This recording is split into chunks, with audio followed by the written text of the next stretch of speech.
कैसे हो सभी का आदर्श कैरियर क्लासेज में बहुत बहुत स्वागत है। दोस्तों आपकी सुपर टैटी क्लासेस स्टार्ट हो गई हैं, इसलिए फ्रेंड्स रोज़ाना 9 बजे आप लोग लाइव आ जाया करो। देखिए फ्रेंड्स, इससे पहले वर्णमाला से जितने भी टॉपिक थे वो सारे क्लियर करा दिए हैं। आज का टॉपिक है आपका अघोष व्यंजन एवं घोष व्यंजन। बहुत ही महत्वपूर्ण है दोस्तों, आपके एग्जाम में आ ही जाते हैं। घोष व्यंजन कौन से होते हैं, अघोष व्यंजनों की संख्या कितनी है, अल्पप्राण व्यंजन और महाप्राण व्यंजन, इन सभी के बारे में आप इस वीडियो में देखेंगे। और दोस्तों जिन भाई बहनों ने अभी तक चैनल को सब्सक्राइब नहीं किया है तो चैनल को सब्सक्राइब कर देना। और फ्रेंड्स वीडियो को पूरी वॉच करना, क्योंकि आधा अधूरा ज्ञान आपके लिए सही नहीं है। देख लेते हैं फ्रेंड्स, सबसे पहले आपके अघोष व्यंजन और घोष व्यंजन के बारे में आप जानेंगे। क्या ये अघोष व्यंजन और घोष व्यंजन होते क्या हैं, ठीक है। तो दोस्तों देखिए, सबसे पहले कंपन के आधार पर हिंदी वर्णमाला के कितने भेद होते हैं, ये पूछा है कंपन के आधार पर। तो दोस्तों कंपन के आधार पर हिंदी वर्णमाला में 2 भेद हैं। कितने हैं? 2। तो 2 में कौन कौन से? नंबर 1 अघोष और नंबर 2 घोष। अघोष को अघोष व्यंजन और दूसरा सघोष व्यंजन, तो यानी कि घोष को सघोष व्यंजन भी कहा जाता है। अब देख लेते हैं अघोष व्यंजन। हर वर्ग के, अघोष में क्या होता है, हर वर्ग के 2 वर्ण अघोष कहलाते हैं। जो ये वर्ड होता है, जो आपको ये वर्णमाला से दिखाई दे रही है, इसमें ये कह रहा है कि हर वर्ग के 2 वर्ण अघोष कहलाते हैं, प्रथम और द्वितीय। यानी कि पहला और दूसरा आपका क्या है, अघोष व्यंजन है। जैसे क ख, ठीक है, च छ, ट ठ, त थ, प फ, क्योंकि इसमें पहला और दूसरा ही पूछा है, तो इसलिए इसमें जो है ये स्पर्श व्यंजन है। स्पर्श व्यंजनों की संख्या आपकी 25 है। प्रत्येक जो है 5 भागों में बटा होता है। तो देखिए 5 भागों में से ये 2 हैं, पहला और दूसरा, ये आपके अघोष व्यंजन है। ये आपको याद रखना होगा, ठीक है। ये वाले क ख और ये आपके क्या हैं, अघोष व्यंजन है, ठीक है। जिन वर्णों के उच्चारण में नाद की जगह केवल श्वास का उपयोग होता है उन्हें अघोष वर्ण कहते हैं। अघोष वर्ण कैसे कहते हैं? जिन वर्णों के उच्चारण में नाद की जगह केवल श्वास यानी सांस का प्रयोग होता है उन्हें क्या कहेंगे, अघोष वर्ण कहते हैं।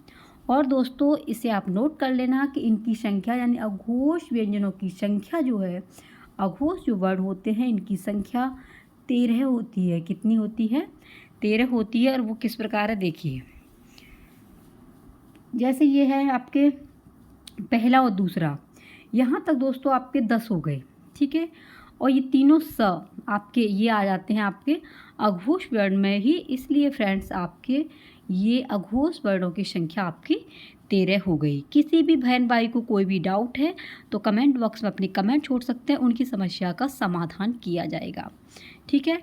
तो अघोष अगर आपसे पूछता है कि अघोष वर्णों की संख्या कितनी है, तो आपको 13 बतानी है। अघोष वर्ण कौन से होते हैं? तो दोस्तों अघोष वर्ण का पहला और दूसरा अक्षर होता है, ये आपको अपने दिमाग में रखना है, ठीक है। अब बात कर लेते हैं घोष व्यंजनों की। तो घोष व्यंजन कौन से होते हैं फ्रेंड्स? जिन वर्णों के उच्चारण में केवल नाद का उपयोग होता है, इनमें क्या होता है, केवल लगा हुआ है, केवल नाद का उपयोग होता है, उन्हें घोष वर्ण कहते हैं। यानी कि फ्रेंड्स उसमें क्या था आपके अघोष वर्ण में, अघोष वर्ण में दोस्तों आपका श्वास का उपयोग होता है, जय केवल श्वास का प्रयोग होता था, नाद का प्रयोग नहीं होता था। लेकिन दोस्तों आपके घोष व्यंजनों में नाद का प्रयोग होता है, श्वास का प्रयोग नहीं होता है। इनकी संख्या 31 होती है। किनकी? घोष व्यंजनों की संख्या 31 होती है।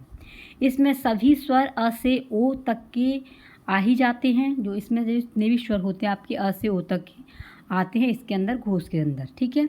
अब देख लेते हैं ये आपके घोष व्यंजन कैसे बनते हैं। जैसे कि आपका ये तीसरा, चौथा, पाँचवा, यानी कि 345 इसकी ट्रिक है, ये याद रखना। इसकी रखना दोस्तों, ये वाली जो ट्रिक थी, इसकी ट्रिक जो है आपकी अघोष वर्णों की ट्रिक आपको याद रखनी है। तो इसके लिए आपको करना होगा, अघोष व्यंजनों की जो ट्रिक है वो है दोस्तों आपकी इसकी ट्रिक आपकी 12 है, ठीक है, पहला और दूसरा 12 ट्रिक है। और आपकी जो है घोष व्यंजन हैं उनकी जो है ट्रिक है वो है आपकी तीसरा, चौथा, पाँचवा। तो इसलिए तीसरा, चौथा, पाँचवा 345 इसकी ट्रिक है, ठीक है। अब देखिए ग घ ना, यानी कि वर्ग का तीसरा, चौथा, पाँचवा वो आपका कौन सा कहलाता है? सघोष व्यंजन कहलाता है या घोष व्यंजन कहलाता है। तो ये हो गए आपके 15। कितने हो गए? 15। 5 से अगर 3 करेंगे तो 15 हो जाएगा। 5, ये 5 आपके कौन कौन से हैं दोस्तों? ये आपके य र ल व ह, य र ल व ह ये 5 हैं और 11 आपके क्या हैं? स्वर हैं। इस तरीके से दोस्तों ये तो हो गया आपके 20 और 11 स्वर। इस प्रकार आपके अघोष वर्णों की संख्या 31 हो गई। कि ये आपको याद रखनी है 31, ठीक है। अब बताने हैं आपको प्रश्न, क्योंकि दोस्तों अब आपने डीपली इनको समझ लिया। अब इन्हीं से रिलेटिव प्रश्न आपके जो एग्जाम में आते हैं। पहला प्रश्न है जिसको आपको कमेंट बॉक्स में बताना है, अघोष व्यंजन किसे कहते हैं? और इनकी संख्या भी आपको बतानी है। इनकी संख्या आपको बतानी है, किनकी? अघोष व्यंजनों की संख्या।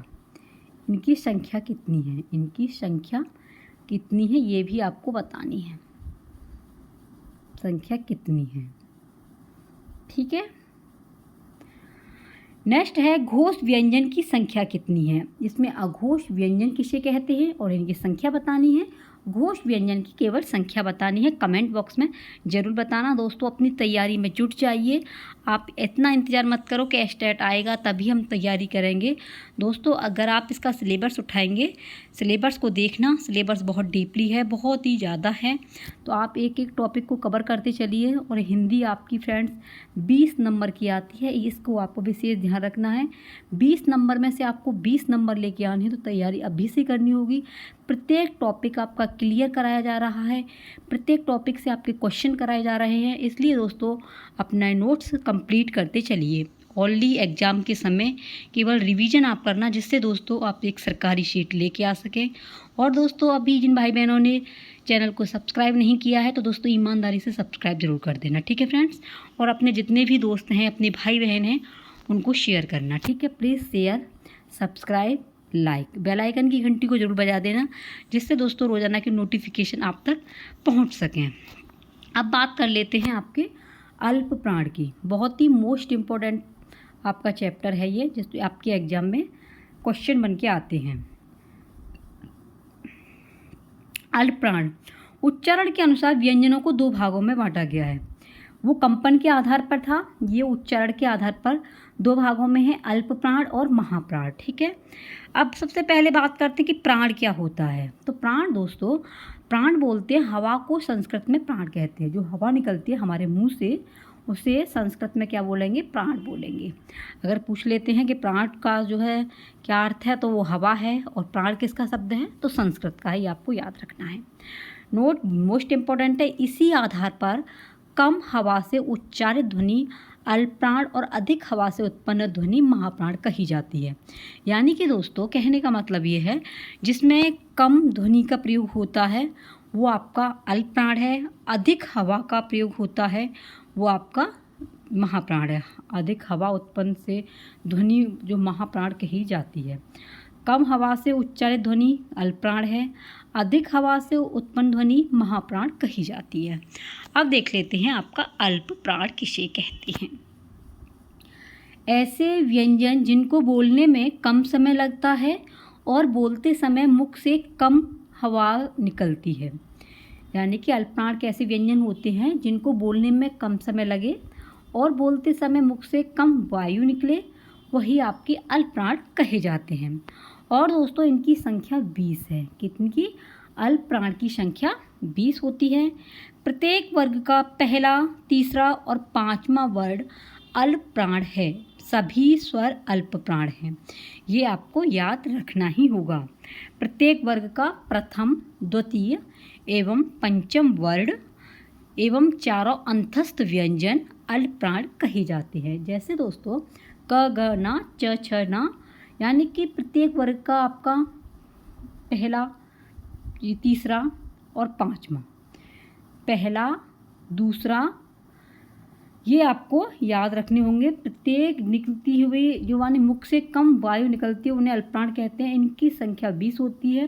प्रत्येक वर्ग का पहला, तीसरा और पाँचवा, पहला, तीसरा, पाँचवा, यानी कि इसकी ट्रिक है दोस्तों 135 याद रखना है। 135 प्रथम, तीसरा और पंचम, ठीक है, ये तृतीय। पहला, तीसरा और पाँचवा 135 से याद रखना है। इसकी संख्या 20 है। 20 कैसे होगी? ये दोस्तों आपके हो गए 1 2 3 4 5, तो यानी कि आपके ये हो गए 15, और ये आपके 1 2 3 4 5 ये हो जाएंगे। तो इस प्रकार से चारों अंतस्थ व्यंजन तो आपके ये हो जाएंगे 20। तो इनकी कुल संख्या कितनी हो गई? 20, ठीक है। अब देख लेते हैं महाप्राण। ऐसे व्यंजन जिनको बोलने में अधिक प्रयत्न करना पड़ता है, यानी कि इनका में जब बोलेंगे तो ज़्यादा हवा निकलती है, ज़्यादा प्रयत्न करना पड़ता है, और बोलते समय मुख से अधिक वायु निकलती है, उन्हें महाप्राण व्यंजन कहते हैं। इनकी संख्या दोस्तों 15 होती है। कितनी होती है? 15। प्रत्येक वर्ग का दूसरा और चौथा वर्ण महाप्राण है। प्रत्येक वर्ग का दूसरा और चौथा वर्ग क्या कहलाएगा? महाप्राण। जैसे कि आपका ख, घ, छ, झ, ठ, ड, थ, ध, प, फू। तो ये क्या है आपके? ये आपका प्रत्येक वर्ग का दूसरा और चौथा वर्ण क्या कहलाया? महाप्राण, ठीक है। चारों ऊष्म व्यंजन इसके अंदर आते हैं और एक उच्छिप्त व्यंजन आते हैं, इसलिए दोस्तों इनकी संख्या 15 होती है। आपके महाप्राणों की संख्या 15 है और आपकी दोस्तों अल्प प्राणों की संख्या 20 है, ठीक है। तो आई होप दोस्तों आपकी ये चीज़ समझ में आई होगी। बहुत ही मोस्ट इम्पोर्टेंट आपकी ये क्लास है। इसमें से दोस्तों 2-3 क्वेश्चन बन के आ जाते हैं। तो अब रही आपके क्वेश्चनों की बारी। अब आप जो है कमेंट बॉक्स में बताना कि अल्प प्राणों की संख्या कितनी है। अल्प प्राण की संख्या कितनी है? संख्या कितनी है, ये आपको कमेंट बॉक्स में बताने हैं। और दोस्तों इन सभी का स्क्रीनशॉट ले लेना। अगर आपको पीडीएफ प्राप्त करना है तो दोस्तों टेलीग्राम सर्च कर लेना आदर्श कैरियर क्लासेज, वहाँ पर आपको ये पीडीएफ प्राप्त हो जाएगा। और फ्रेंड्स अभी से अपने नोट्स बनाते चलिए, आगे आपको दिक्कत नहीं होगी। ईमानदारी से सरकारी शीट चाहिए तो दोस्तों मेहनत तो आपको करनी ही होगी। अभी टाइम है, टाइम का सदुपयोग कीजिए और अपने नोट्सों को तैयार भी कीजिए, ठीक है फ्रेंड्स। अगर चैनल पर नए हो तो सब्सक्राइब कर देना, लाइक बिना कैसे ना कर दिया करो, शेयर कर देना, जिससे आपके जो दोस्त हैं उन तक ये वीडियो पहुंचनी चाहिए। बेल आइकन का घंटी दबा देना, जिससे दोस्तों रोज़ाना की नोटिफिकेशन आप तक पहुंच सकें, ठीक है फ्रेंड्स। मिलते हैं कोई नेक्स्ट वीडियो में, तब तक के लिए बने रहिए अपने ही चैनल आदर्श कैरियर क्लासेस के साथ में। जय हिंद, वंदे मातरम।